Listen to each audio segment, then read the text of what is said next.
Okay, so obviously you're in a really great place today. Yes. Talk a little bit about the journey that it took for you to get here.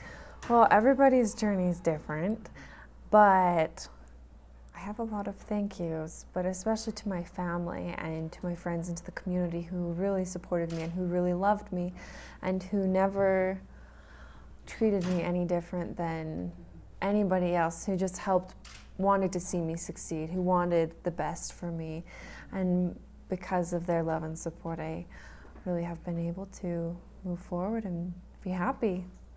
I know that one of the things that is a big part of your life now is advocating for missing kids and for kids who have been through similar experiences to you. Do you find that that support isn't always there for a lot of kids that go through things like you did? Well, there are so many children who do go through similar experiences, but because it's such a difficult topic to talk about and it's such a private topic, that there are often a lot of walls that are there, and people just don't ever even know that their child has been abused, or that the little boy across the street is being hurt all the time.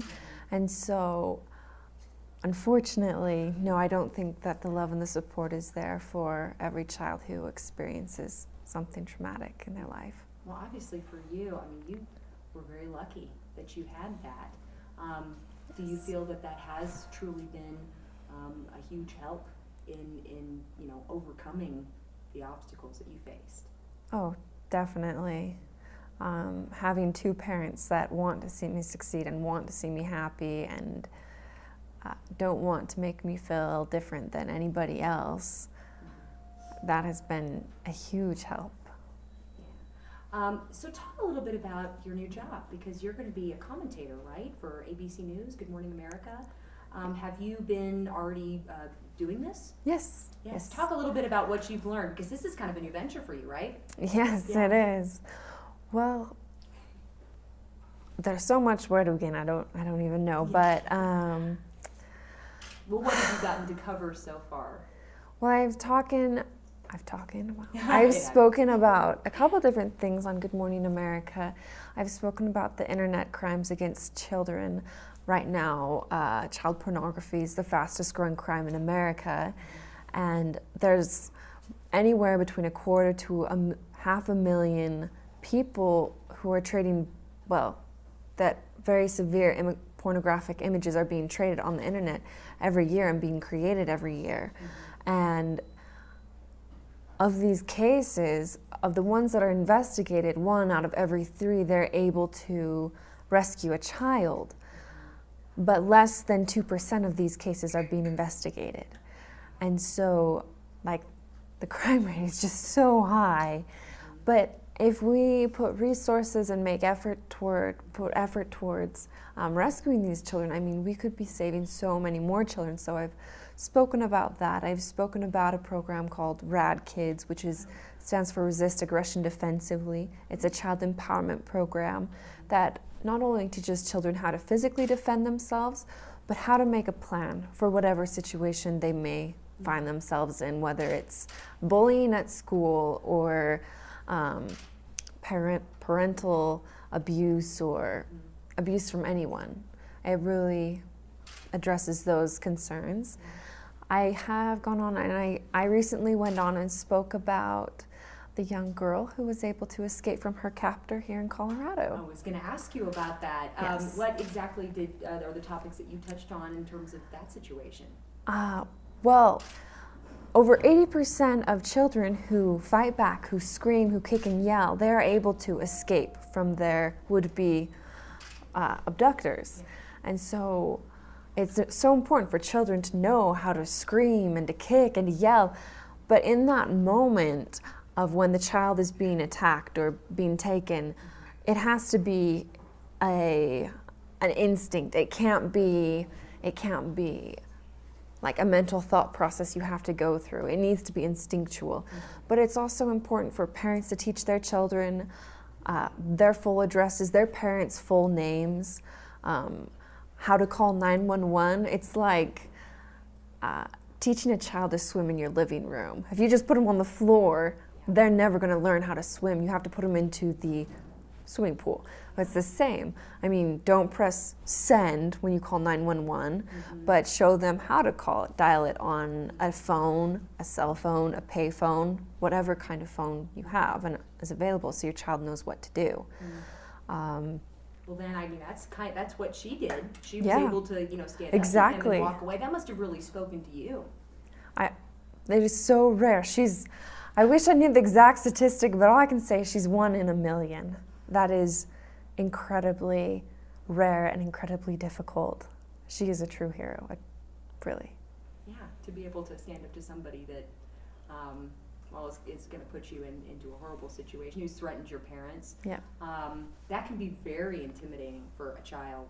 Is that also part of, I guess, working with kids and for it to be instinctual, is knowing what are empty threats and what are not, and how to deal with that?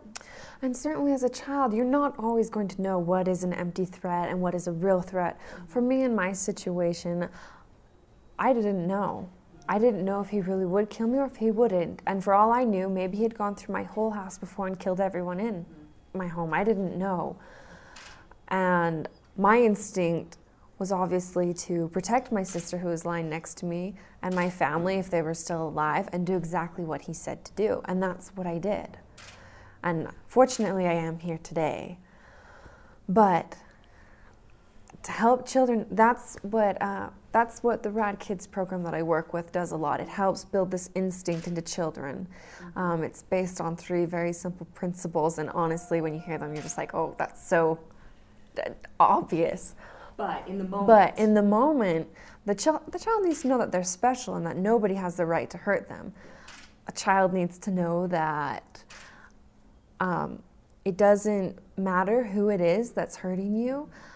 It doesn't matter if it's a parent or a friend or a teacher. They need to know when that line is being crossed, and if that person is hurting them, it's okay to tell someone, and it's not their fault.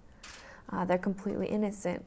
And the other principle it's based on is that it's not okay for you to hurt anybody else because that person is special as well, unless they're hurting you and you can make it stop. I mean, you can make them stop. Self-defense. Yeah. Yeah. So if children understand these 3 principles, they'll realize that they don't deserve to be hurt. They don't deserve to feel pain.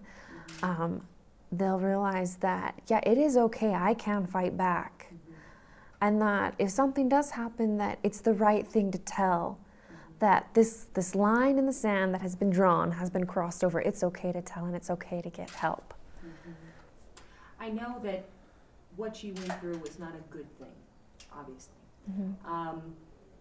But have there been good things that have come from what you've been through?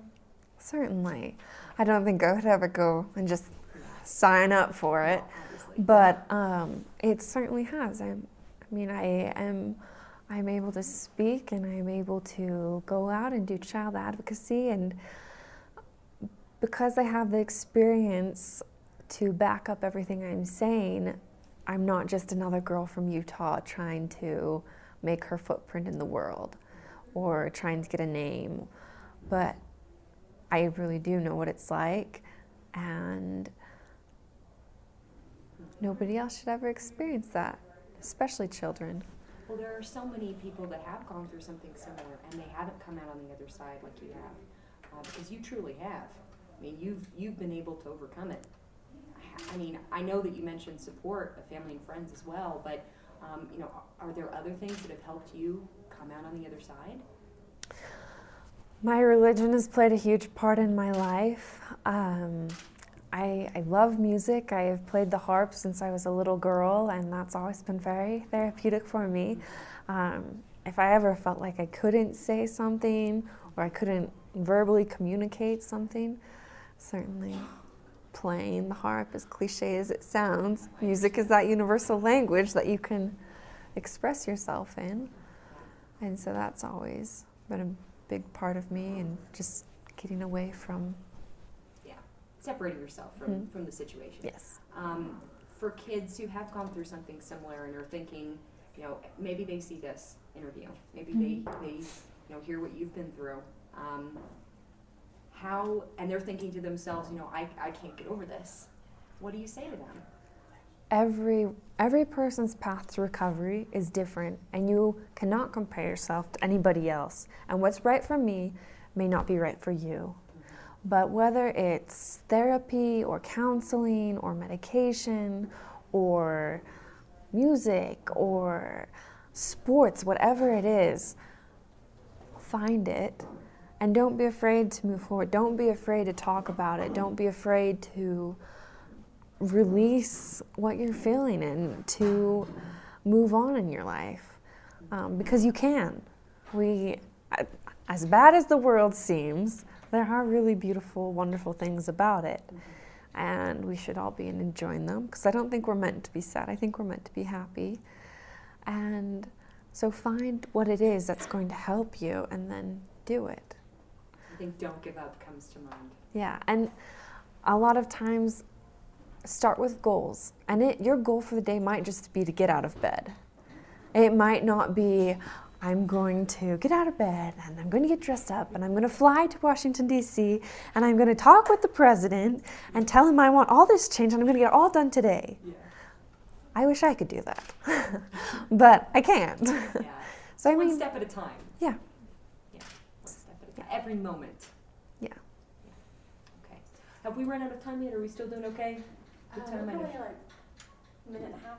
Minute and a half or so. Okay. Well, then I would love to ask you about what you're going to be talking about here tonight, and Safe Passage. How closely have you worked with Safe Passage in the past? Do you know much about them? This is my first time working with them, but I couldn't be more excited to be speaking for them tonight. Working with these kinds of groups, they're my favorite, because I feel like I'm speaking to a cause and not just to a group of an audience, a group of people who just want to hear my story, but I'm speaking to people who really can make a difference and who this subject is close to their hearts, and they're trying to help the communities around them. And so I just couldn't be happier.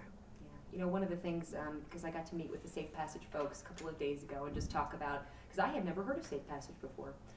One of the things that they mentioned to me was that people don't like to think about child abuse. No. They don't like to think about whether it's sexual or it's physical. Do you think that people's eyes need to be opened, that this is happening, not to ignore it? Absolutely. A few months ago in the Sandusky scandal, when that came out, as terrible as it is, and I wish it had never happened, the good thing that did happen was that it generated talk. People started talking about it, and it raised awareness. And if we can continue to build awareness and to talk about it, those are the first steps to starting to solve this problem. It's talking about it and realizing that it's not a small problem, it's a huge problem. And if we don't take care of it today, it's only going to get bigger and worse tomorrow. Yeah, can't ignore it. Yeah. Yeah, okay. Do you want to go ahead and Just give me one quick white shot, ask one question. Cool. So what have you gotten to see so far? I know you just got here, so you probably haven't gotten to see much in Colorado Springs yet. The mountain range from the airplane window. Well, you are from Utah, so you probably are used to the mountain view, but...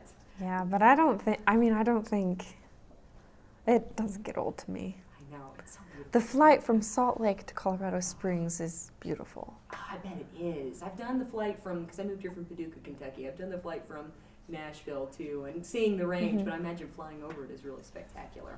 Well, I don't know how long you're going to be here, but